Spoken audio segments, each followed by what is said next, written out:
Welcome to BVR TV news. ఈరోజు మనం వరంగల్ జిల్లాకి రావడం జరిగింది. ఇక్కడ మనతోని బీజేపీ పార్టీ చెందినటువంటి సీనియర్ నాయకులు, at the same time Warangal parliament ఎంపీగా ఆస్పిరెంట్ లిస్టులలో మార్టిన్ లూథర్ గారి పేరు కూడా వినిపిస్తూ ఉంది. యాక్చువల్లీ ఇక్కడ అరుణ్ రమేష్ గారికి డిక్లేర్ అయితే అయిపోయింది.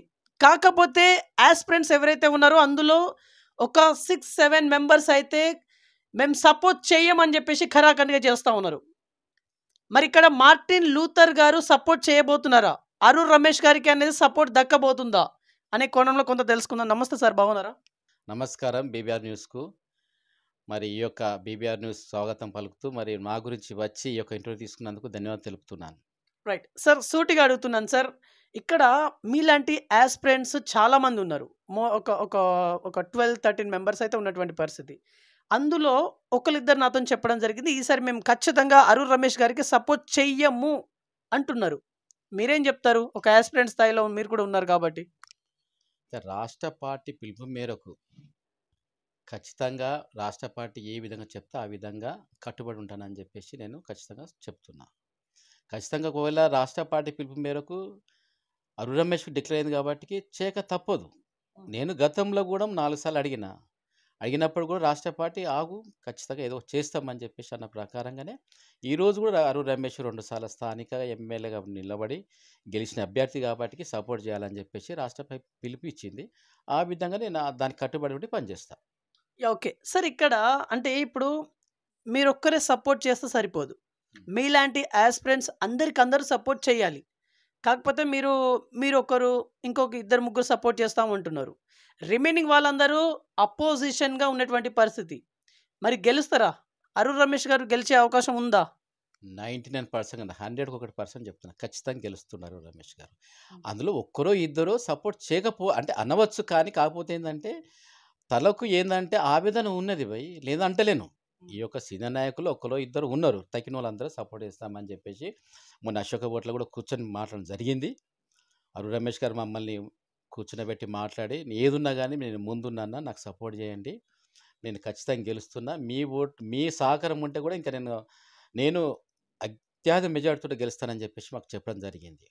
అందు గురించి ఖచ్చితంగా సపోర్ట్ చేస్తాము. ఒక్కరో ఇద్దరు కోపం మీద ఆవేదన మీద ఉండవచ్చు, కాకపోతే తగ్గుతుంది కదా. ఈ రోజు ఉన్న కోపం రేపు ఉండదు, రేపు ఉన్న కోపం ఇల్లు ఉండదు. ఖచ్చితంగా వాళ్ళు కూడా రేపు వస్తారు. ఖచ్చితంగా అధిష్టానం పిలిపిస్తుంది, మాట్లాడుతుంది, వాళ్ళతో కూడా ఖచ్చితంగా సపోర్ట్ చేయమని చెప్తుంది.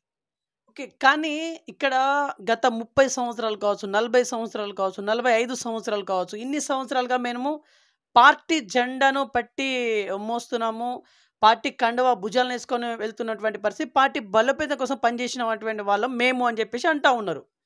మరి అలాంటి వాళ్ళకి టికెట్ ఇవ్వకుండా ఇప్పుడు ఎక్కడి నుంచిలో వచ్చిన వ్యక్తి వాళ్ళకి ఎందుకు ఇవ్వడం అనే కోణంలో మీ వాళ్ళే చెప్తున్నటువంటి పరిస్థితి. సరే అండి, మొదటి నుంచి పార్టీలో పనిచేస్తున్నాము, జెండా పట్టుకున్నాము, ధర్నాలు ఉన్నాము, కేసులు అనేవి జైలు వినాం. ఓకే, పార్టీ నిర్ణయం ప్రకారంగా. కాకపోతే తను లోకలే, అరుణ్ రమేష్ అన్న వ్యక్తి లోకలే. కాకపోతే ఏంటంటే ఆయనకు అనుభవం ఉన్నది, మాకు అనుభవం ఉన్నది, మాకు ఉన్నది. కాకపోతే ఆయన దగ్గర కొద్దిగా ఈ యొక్క పార్లమెంటులో ఆయనకున్న వర్ధనపేట ఎమ్మెల్యేగా పోటీ చేసి 2 సార్లు గెలిచింది కాబట్టి ఆయన కొద్దిగా సపోర్ట్ చేసి గెలిచే గుర్రం కావాలని చెప్పేసి మా పార్టీ నిర్ణయించింది.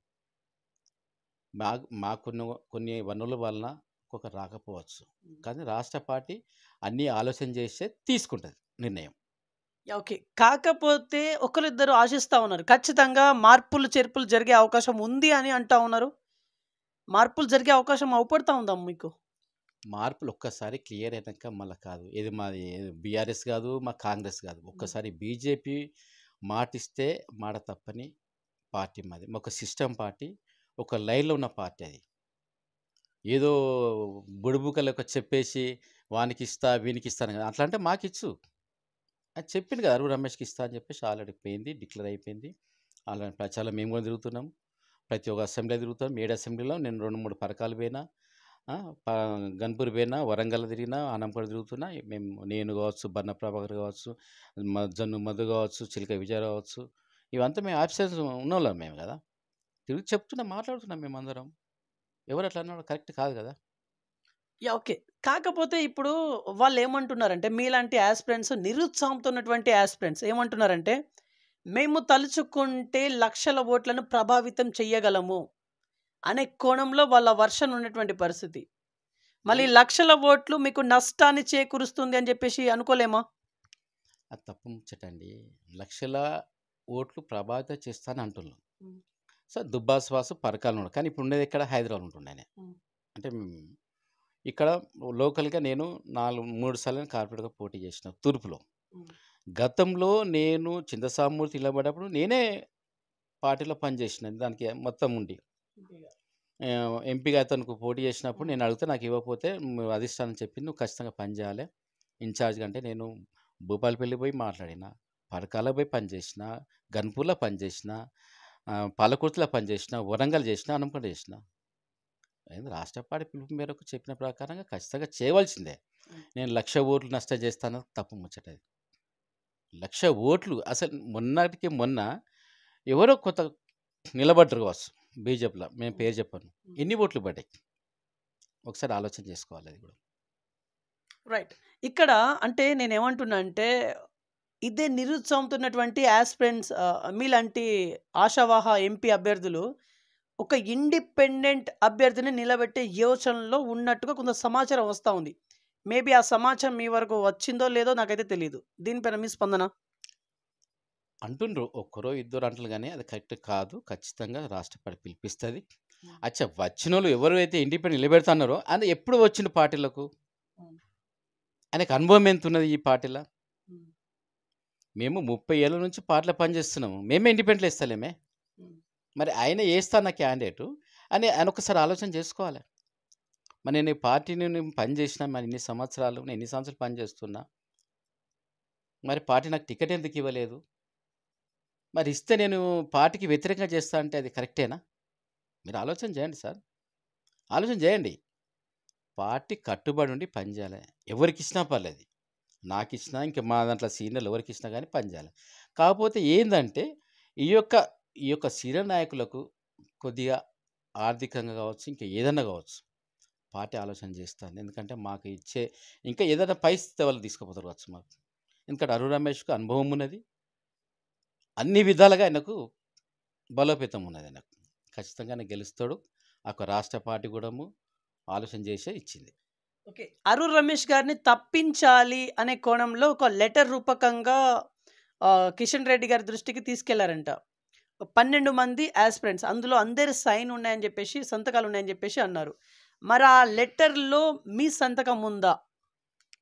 కిషన్ రెడ్డి గారికి ఏదో లెటర్ ఇస్తా అని చెప్పేసి అన్నది వాస్తవమే కావచ్చు. ఈరోజు తప్పు చేయండి ఎవరండి? ఇప్పుడు మంచుకున్న కాడ చెడు ఖచ్చితంగా ఉంటుంది. అది ఒకరిద్దరికి చెడు పని చేయకపోవచ్చు అని దాన్ని పట్టుకొని మనము నేను అరుణ్ రమేష్ ఇన్ని పని చేసిన ఆ పని చేసిన అని చెప్పడం కరెక్ట్ కాదు కదా. ఇప్పుడు యాక్చువల్గా నేను కార్పొరేట్గా పోటీ చేసిన అండి మొన్న.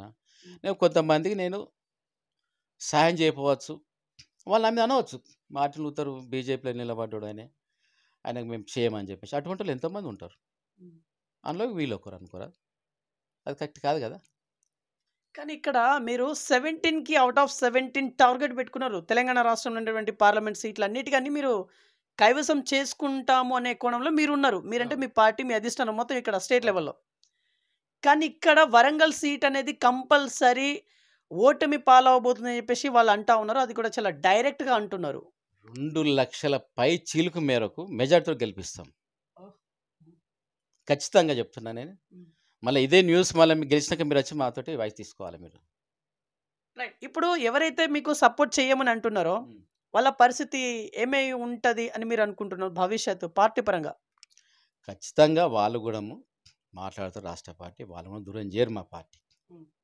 ఖచ్చితంగా పిలిపించి మాట్లాడినాకనే వాళ్ళు కూడా మాకు సపోర్ట్ చేస్తారు, అది 100% చెప్తున్నా నేను. అయితే వాళ్ళు ఏమంటున్నారంటే అరుణ్ రమేష్ గారికి ఏమని చెప్పి ఓట్లు అడగాలి? అరుణ్ రమేష్ గారు గుణవంతుడా? అరుణ్ రమేష్ గారికి ఉన్నటువంటి క్వాలిఫికేషన్స్ ఏంటి? ఏమని చెప్పి మేము ఓట్లు అడగాలి అనే కోణంలో వాళ్ళు క్వశ్చన్స్ వేస్తూ ఉన్నారు మీలాంటి యాస్పిరెంట్స్. అరుణ్ రమేష్కు ఏముందని అడుగుతారని తను అంటుంది కదా సార్. అరుణ్ రమేష్ 2 సార్లు ఎమ్మెల్యే ఏ విధంగా గెలిచింది, మరి ఏ విధంగా గెలిచిన, ప్రజలు ఏ విధంగా సపోర్ట్ చేసి గెలిపించుకున్నారైనా? మెజార్టీ మొత్తము మెజార్టీలో అరుణ్ రమేష్కు ఎంత మెజార్టీతో గెలిచి ఫస్ట్ నెంబర్ 1 ఆయనే ఉన్నాడు బీఆర్ఎస్ ఉన్నప్పుడు. ఆయన చేసిన పనులు సరిపోవా? ఖచ్చితంగా అందరూ పనిచేస్తారు. ఆయన ఖచ్చితంగా ఓట్లు అడుగుతాము, గెలుస్తాడు ఆయన. గతంలో బీఆర్ఎస్ చేసిన అన్యాయాలకు ఆయన బీజేపీ యొక్క ప్రభుత్వం నొచ్చి, నరేంద్ర మోడీ యొక్క పనులు నొచ్చి, నరేంద్ర మోడీ చేసిన పనులన్నిట్లో కూడా మరి బీజేపీ యొక్క సిస్టమ్ పార్టీ, బీజేపీ దేనికి అన్యాయం జరగదు, ఆ పార్టీలో ఉంటా అని చెప్పేసి ఆలోచన చేసి నరేంద్ర గారు మోడీ పనిచేసిన ఒక పద్ధతులను బట్టి ఆయన ఈ యొక్క పార్టీ కనుగొప్పుకొని ఆయన మా పార్టీకి జాయిన్ అయ్యారు. కానీ అరూరు రమేష్ గారి పైన కొన్ని ఎలిగేషన్స్ ఉన్నటువంటి పరిస్థితి ఒక 3-4 దశలలో వస్తూ ఉన్నాయి టాపిక్ వైజ్గా. మరి ఇవి మీకు నష్టాన్ని చేకూరుస్తుందా? అంటే మీ ఇలాంటి యాస్పిరెంట్సే డైరెక్ట్గా చెప్తా ఉన్నారు, అరూరు రమేష్ గారి పైన ఇట్లాంటి ఎలిగేషన్స్ ఉన్నప్పటికీ టికెట్ ఎలా ఇచ్చిళ్ళు, ఎలా గెలుస్తారు, ఏందని చెప్పేసి క్వశ్చన్ల మీద క్వశ్చన్లు. ఎలిగేషన్ అనేది ఇప్పుడు కేసీఆర్కు ఎలిగేషన్ నచ్చే మీకు తెలుసు. మంచిగా ఉన్న కాడ చెడు ఖచ్చితంగా ఉంటుందండి. ఆ ఎలిగేషన్ ఉందని చెప్పేసి ఏదో అడ్డగిస్తే కరెక్ట్ కాదు. ఖచ్చితంగా అరూరు రమేష్ అనే వ్యక్తి మంచి సౌమ్యుడు, ఒక విద్యావంతుడు, ఎల్ఎల్బి చేసిన విద్యావంతుడు. ఖచ్చితంగా వర్ధన్నపేటలో ఇంతకుముందు ఎన్ని పనులు చేసిండో ప్రతి ఒక్క ప్రజాసామాన్యానికి తెలుసు. ఆయన చేసిన పనులకు ఏందో చెప్పాలంటే ఇక చెప్పలేను అంత. ఈ యొక్క సమయం కూడా సరిపోతుంది. ఆయన ఖచ్చితంగా సౌమ్యుడు, మంచి వ్యక్తి, పనిచేస్తాడు, పార్టీ కట్టుబడి ఉంటాడు. అధిష్టానం అన్నీ ఆలోచన చేసే నిర్ణయం తీసుకుంది. ఓకే సార్, మీరేమన్నా బాధతో ఉన్నారా లేకుంటే హ్యాపీగా ఉన్నారా? ఎందుకంటే చాలామంది బాధతో ఉన్నారు. పార్టీ కండువా మోసాము, పార్టీ బలోపేతం కోసం పనిచేసాము, పార్టీకి త్యాగం చేశాము, అది ఇది అని చెప్పేసి రకరకాల మార్గాల్లో.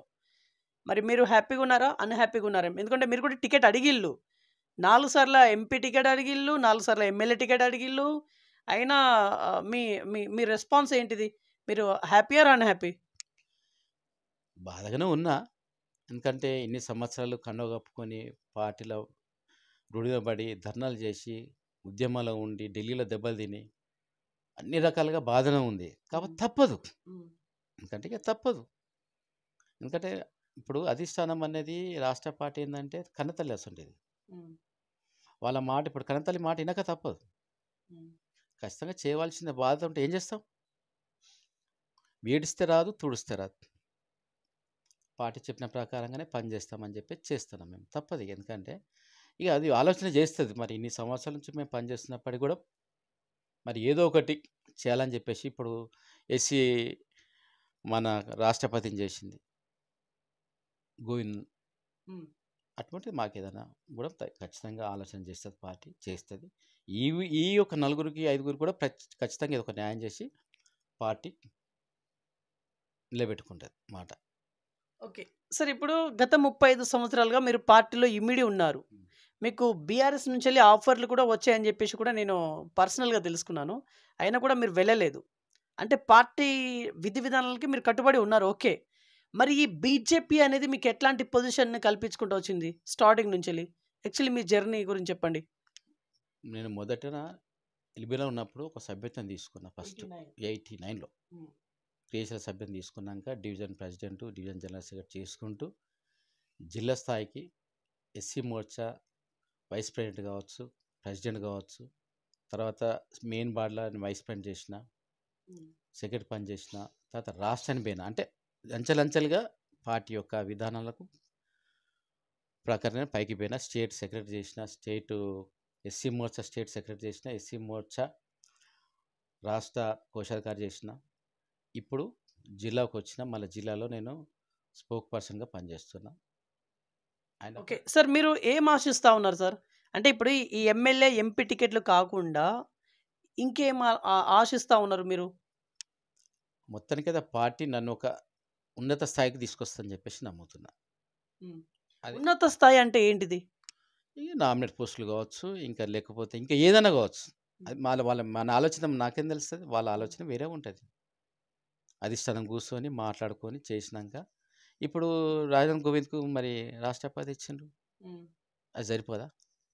అటువంటి మనం తీసుకొస్తారు, ఏదో ఒకటి చేస్తారు ఖచ్చితంగా. పార్టీ ఆలోచనలు ఉంటుంది ఖచ్చితంగా. మా పేర్లు కూడా ఉన్నాయి, ఖచ్చితంగా ఏదో ఒకటి చేస్తారు. ఈ అందరికీ ఎవరెవరు ఆశాభావాలు ఉన్నారో వీళ్ళందరి బయోడేటా పోయింది. ఏదో ఒకటి రాష్ట్ర పార్టీ మంచి ఉన్నత స్థాయిలో పెడతారని చెప్పేసి మేము ఆశిస్తున్నాం. ఓకే. సార్ మీరిప్పుడు ఏం చెప్పి ఓట్లు అడుగుతున్నారు? ఎందుకంటే మీరు అరుణ్ రమేష్ గారికి సపోర్టివ్‌గా తిరుగుతున్నా అని చెప్పేసి అన్నారు ఆల్రెడీ. మీరేమేం చెప్తా ఉన్నారు అక్కడ గడప గడపన? నరేంద్ర మోడీ ప్రతి ఒక్క పనులు కావచ్చు, చెప్పాలంటే వ్యాక్సిన్ కాంచి సెంట్రల్ రోడ్స్ కావచ్చు, సర్పంచ్ కావచ్చు, సమాధులు శ్మశాన వాటిక కూడా మాదే ఫండ్స్. ఈరోజు 5 కిలో బియ్యం కూడా మాయే, గ్యాస్ మాదే. ప్రతి ఒక్క మన ఈ జిల్లా ఎక్కడి నుంచి ఢిల్లీ నుంచి మొదలుకుంటే ఇటు 4 లైన్స్ రోడ్డు మాయే ఫండ్స్. ఇటు బెంగళూరు కావచ్చు, అన్ని విధాలుగా కరీంనగర్ కావచ్చు, వరంగల్ కావచ్చు, స్మార్ట్ సిటీ కావచ్చు, ప్రతిది కూడా డెవలప్మెంట్ గురించి నరేంద్ర మోడీ గారు చెప్పే పనులన్నింటిలో కూడా వాళ్ళే. మొన్నటికాక మొన్న అయోధ్య ఓపెనింగ్ చేసింది. ఎన్ని కాల చరిత్ర అది. ప్రతి ఒక్కరు కూడా నరేంద్ర మోడీ గారిని ఈరోజు దేవుడని మొక్కుతుండ్రు. ఖచ్చితంగా అందరూ కూడా బీజేపీకి వేసి మరొకసారి నరేంద్ర మోడీని చేయాలని చెప్పేసి ఆలోచన చేస్తుండ్రు. ఓకే. తెలంగాణ రాష్ట్రంలో 17కి ఔట్ ఆఫ్ 17 మేమే కైవసం చేసుకుంటామని చెప్పేసి మీరు అందరికీ చెప్తా ఉన్నారు. లేదు ఇది కుదరని ముచ్చట, 17 కొట్టము అనేది మీ పార్టీలోనే కొంతమంది చెప్తా ఉన్నారు మీలాంటి యాస్పిరెంట్స్.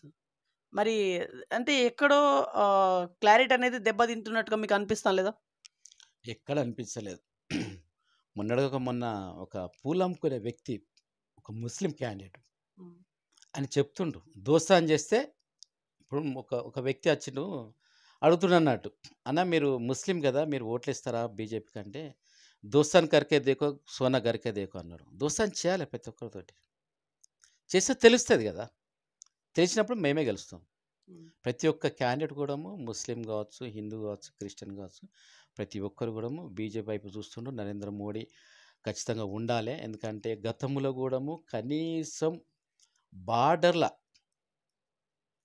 కొట్లాడడానికి ఒక గన్ను లేని పరిస్థితి. ఈరోజు స్వతంత్రంగా బార్డర్ల మీద మన సైనికులకు ఇచ్చిన నరేంద్ర మోడీ గారు ఇప్పుడు అందరూ కూడా అదే ఆలోచన చేస్తుంటారు.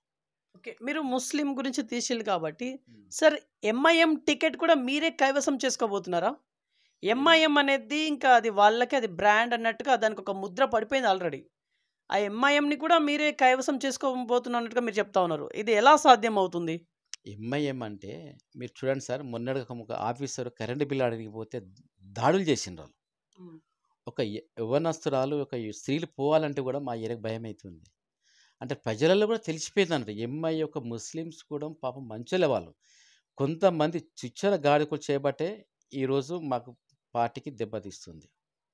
ఖచ్చితంగా కూడా ముస్లిమ్స్ కూడా పోటీ చేసి ఖచ్చితంగా మాకు వేసి ఓట్లను గెలిపిస్తా అని చెప్పి వాళ్ళు కూడా అంటున్నారు. అది కూడా మాకు అవసరం అవుతుంది. ఎంఐఎం అనే వ్యక్తి ఆయన రజాగా పాలన కూడా చూస్తున్నాను. ఇంకా ఆయనకి ఇంకా మార్పు రాలే నాకు. కాబట్టి మార్పు రావాలని చెప్పేసి ఎంఐఎం సీట్లో మేము గెలుస్తున్నామని చెప్పి కదకుండా చెప్తాను. ఓకే సార్, అసంతృప్తితో ఉన్నటువంటి మీ సహచర యాస్పిరెంట్స్, ఇక్కడ వరంగల్ యాస్పిరెంట్స్ ఎంపీ అభ్యర్థులు, మీ పార్టీకి చెందినటువంటి ఎంపీ అభ్యర్థులు, వాళ్ళకి ఇప్పుడు మీరు ఏమైనా చెప్పాలనుకుంటున్నారా? చెప్పలేమన్నా, మేము అందరం కలిసి మాట్లాడుకుంటున్నాం, రోజు కలుస్తున్నాం. మేము ప్రతి ఒక్కరు కూడా ఏంటంటే యాస్పిరెంట్స్ క్యాండిడేట్ గన్పూర్ ఒక వ్యక్తి, ఒక ఇద్దరు వ్యక్తులు అటు చూసుకోవాలి. విజయరావు గారు ఆడ గన్పూర్ నుంచి కూడా నిలబడ్డాడు ఎమ్మెల్యే కూడా. తను కూడా మనకు ఆ కాన్స్టిట్యూషన్ మొత్తం చూసుకోవాలని చెప్పేసి మేము అనుకున్నాము. నేను తూర్పులది నేను చూసుకుంటాను, బన్న ప్రభాకర్ వర్ధనపేట చూసుకుంటాడు, మధు అని చెప్పేసి వ్యక్తి ఆయనే అనంకొండ వెస్ట్ చూసుకుంటాడు, పరకాల్లో భద్రన్న చూసుకుంటాను. మేము అందరూ కూడా ఎప్పటికప్పుడు మాట్లాడుకుంటున్నాం. జన్నమొగిలి గారేమో భూపాలపల్లి చూస్తా అని చెప్పేసి అంటే జనరల్గా అనుకుంటున్నాం. మేము అందరం కూడా గెలిపించాలి మనం, ఎందుకంటే మొదటి నుంచి 30 ఏళ్ళ నుంచి పార్టీలో పనిచేస్తున్నాం కాబట్టి అరుణ్ రమేష్కు ఖచ్చితంగా గెలిపించాలి. మన ఓట్లకు కూడా అరుణ్ రమేష్కి వేయించేటట్టు చేస్తే 2 లక్షల పై చీలకు మేరకు మెజార్టీ తేవాలని చెప్పి ఆలోచన చేస్తున్నాం మేము. Okay sir, last and final question, Warangal parliament ప్రజానికానికి మీరేమన్నా చెప్పి ముగించాలనుకుంటున్నారా? Final one. ఇంకా ఖచ్చితంగా వరంగల్ జిల్లా కావచ్చు, పార్లమెంట్లో 5 అసెంబ్లీలో 7 అసెంబ్లీలో 7 అసెంబ్లీలో ప్రతి ఒక్కరు కూడా నరేంద్ర మోడీ చేసిన పనులన్నిటి కూడా అవగాహన చేస్తుంది. ఎందుకంటే గతంలో కూడా బీఆర్ఎస్ నమ్మిలు తెలంగాణ ఉద్యోగాలు వస్తాయి, నా తెలంగాణ మేము కాపాడుకుంటే మేము పని చేసినాం. మేము ఒక్కరికి ఉద్యోగం ఇవ్వండి. ఈరోజు ప్రజలు న్యాయం చెప్తారు కదా, ప్రజలు చెప్తారు తీర్పు అనేది. ప్రజలకు తెలుసు ప్రతి ఒక్కరికి ఎవరికి ఓటేయాలి, ఎవరు గెలిపించాలని చెప్పేసి తెలుసు. కాంగ్రెస్ కూడాము ఈరోజు కావి ఏ విధంగా వస్తుందండి? అసలు మా నాన్న చేసిన కార్యక్రమం ఏం చెప్పండు? ఫస్ట్ టీడీపీ ఆయన మోసం చేసిండు, మళ్ళీ బీఆర్ఎస్ అన్నాడు, మళ్ళీ బీఆర్ఎస్ మోసం చేస్తాడు. ఆమె అసలు కావ్య అనే డాక్టర్, ఆమె ఉదయ రీతి ఇక్కడ చేస్తుంది కావచ్చు. ఆమె అత్తగారు ఎక్కడ, ఆమె ఉండేది ఎక్కడ, ఆమె ఏ విధంగా ఓట్లు అడుగుతుందండి? నేను అడుగుతున్నాండి, ఏ విధంగా ఓట్లు అడుగుతుంది? అరుణ్ రమేష్ అనే వ్యక్తి లోకల్ క్యాండిడేట్, ఆయన గతంలో 2 సార్లు ఎమ్మెల్యే ఆయన. కాబట్టి ఆయన ఖచ్చితంగా ప్రతి ఒక్కరు గుర్తిస్తారు, ప్రతి ఒక్కరు కూడా సపోర్ట్ చేస్తారు. మేము కూడా సపోర్ట్ చేస్తాం. 100% గెలుస్తాడు.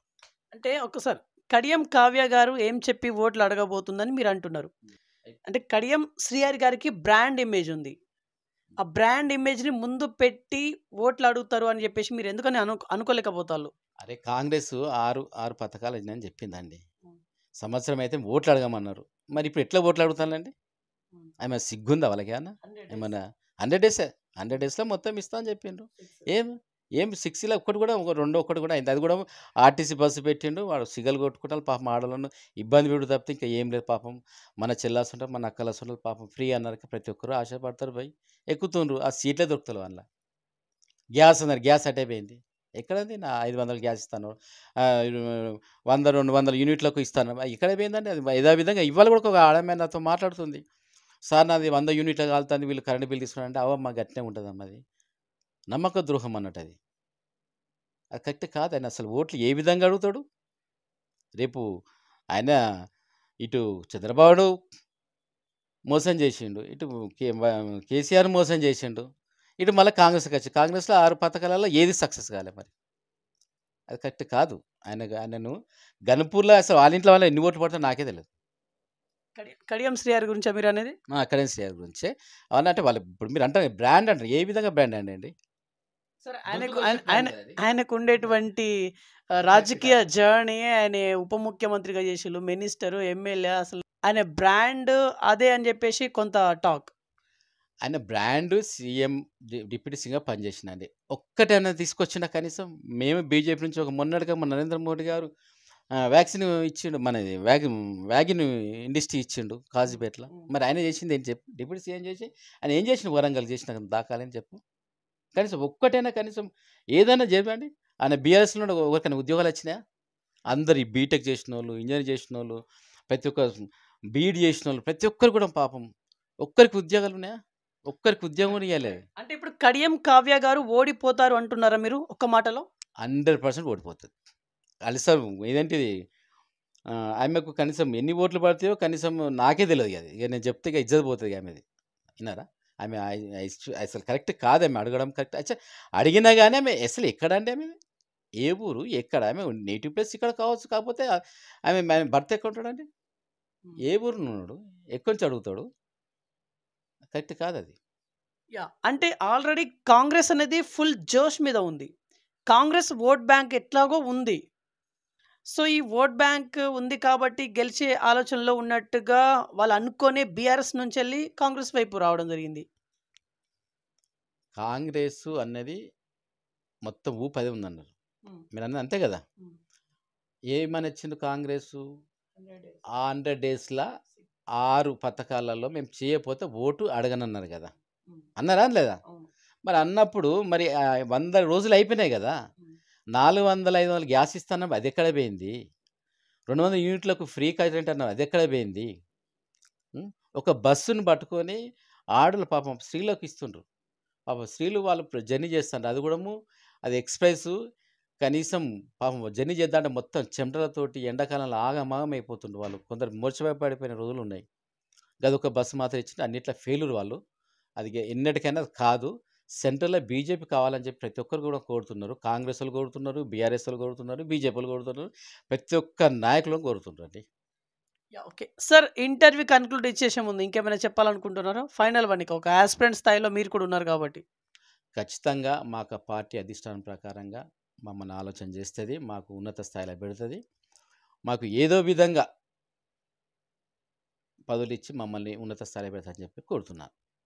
రైట్. సో ఇదండి ఇవాల్టి ఇంటర్వ్యూ. నెక్స్ట్ మరొక ఇంట్రెస్టింగ్ మరి ఇంపార్టెంట్ అవుతుంది. మీ ముందు చూసుకోండి. BVR TV news. Until then bye, take care.